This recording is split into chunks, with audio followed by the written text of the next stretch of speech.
Ladies and gentlemen, welcome back again to A Different Opinion.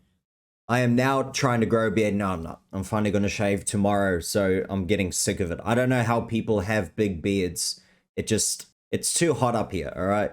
We live in about 35-degree Celsius heat here where I live, and yeah, it's too hot to have any facial hair. But that's beside the point. Today we're jumping into, from Sky News Australia, the South Australia Parliament. So this is a state in Australia.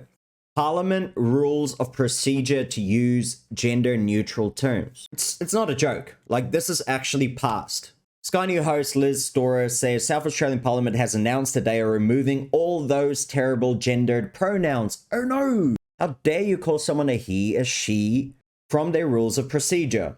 This basically means that every single he, she, her, him will be removed from Parliament's rules of procedures in favor of they, them, and their.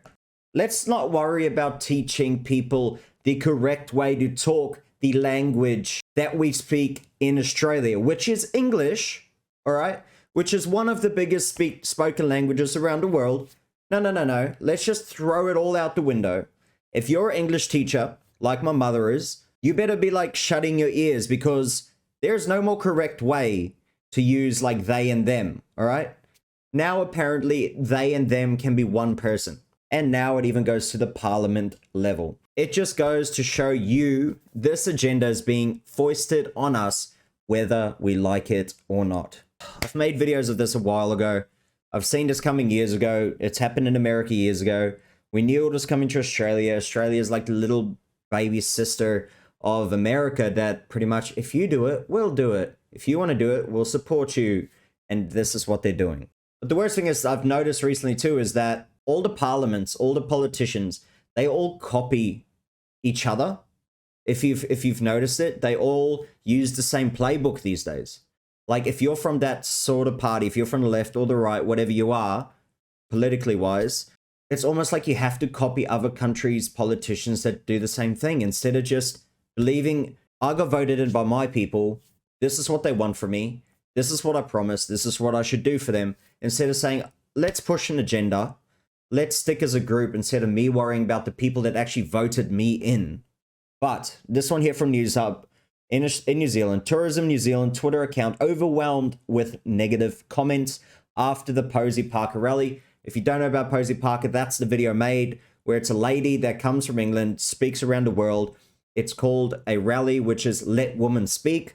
She goes around the world to say that, you know, they should stop letting kids get trans surgeries, you know, irreversible surgeries before they're 18, before they're an adult. So she went to New Zealand and got attacked. She got assaulted. A 70-year-old lady got assaulted. There's videos of it. I've made a video of it as well if you do want to go back and watch it to see what actually happened.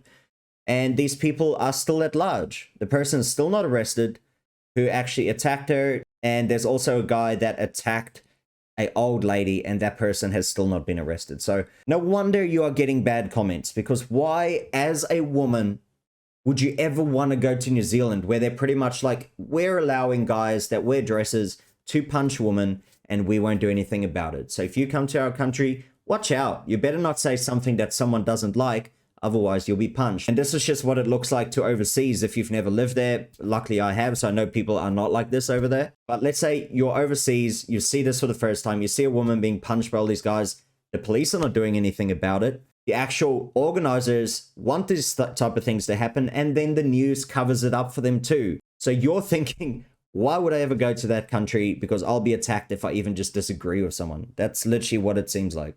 Parker's real name was Kelly J. Keane. Michelle was forced to leave her event in Albert Park after a hostile reception from the transgender rights protesters saw her doused, mobbed, and sprayed by the crowd, assaulted.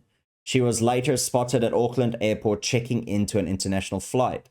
Her treatment drew a wave of negative attention on Twitter, with hashtag Shame on New Zealand trending on Saturday. In the aftermath, Tourism New Zealand was forced to turn off replies to its tweets. This happens a lot, by the way, for like the New Zealand Herald, all these type of pages in New Zealand. They have to shut down the replies because it's too many negative replies. People do not like these papers. I do not know how they still make money apart from getting paid by the government. But calls for visitors to boycott New Zealand. Are you panicking yet, Pure New Zealand? Better come back into the office now, even though it's a Sunday, you have work to do. Having witnessed the treatment of women trying to speak in a public place in Auckland, I won't be visiting New Zealand anytime soon. I think you just ruined your tourism industry today. Expect your visitor numbers to plummet. Who'd want to visit a place where the government, media, and police encourage aggression and mob rule? Very true. So the ACT's tourism spokesperson, Dr. James McDowell, told News Hub, it's disappointing but not surprising people are shocked by what happened in Auckland. In a civilized country, you counter ideas you don't like with more speech and debate, not violence and intimidation. Tourism business have been hammered over the past few years. They can't afford potential tourists to have another reason to take their money elsewhere. Government didn't promote rational behavior. Ministers actually joined in on the witch hunt. It sends a message to New Zealand. It's capable of national debate and allowing people to speak freely. Not a good look for New Zealand. And then it jumps to this here, Rebel News. Outrage as transgender footballer dominates New South Wales Women's League. Should I say trans women, so biological males that are actually playing in the New South Wales League, Women's League. So this is from actual people, parents and supporters complaining. Biological adult males, and it's not just one. It is several are playing in the New South Wales Women's State League competitions, which contain teenage girls and young women. One parent wrote, shame on those clubs who have discarded any morals they might have had so as to be able to win. Where's the dignity? You put winning above respect for the competition. Why have they not made a trans league yet? This is just what I wonder, right?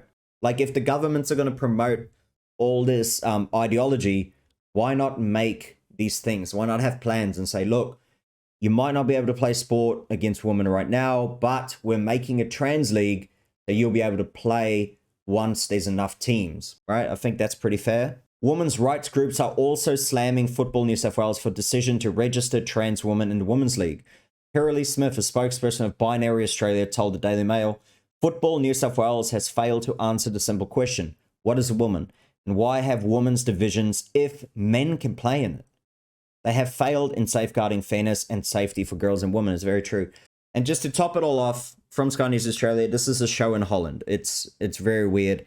Dutch TV, where trans people strip down in front of kids, right?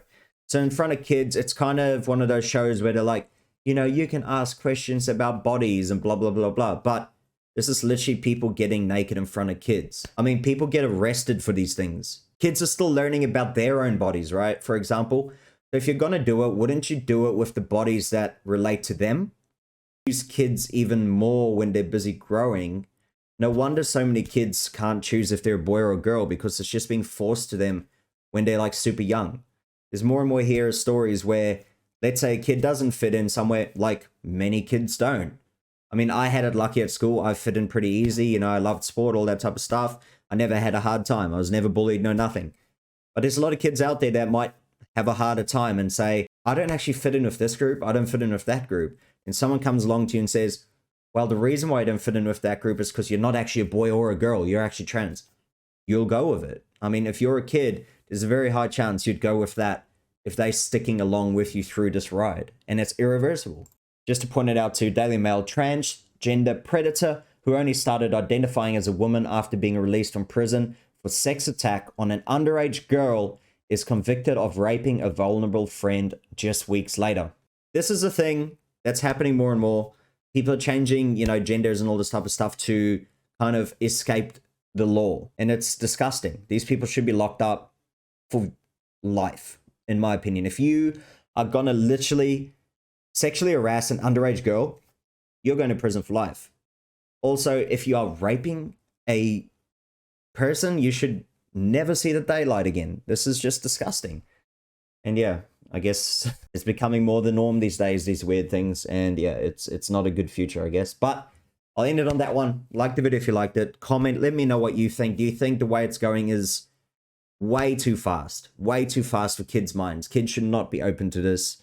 Let me know what you think in the comments. Like the video if you like it, like I said. And also subscribe if you do want to help support the channel. Thank you for watching.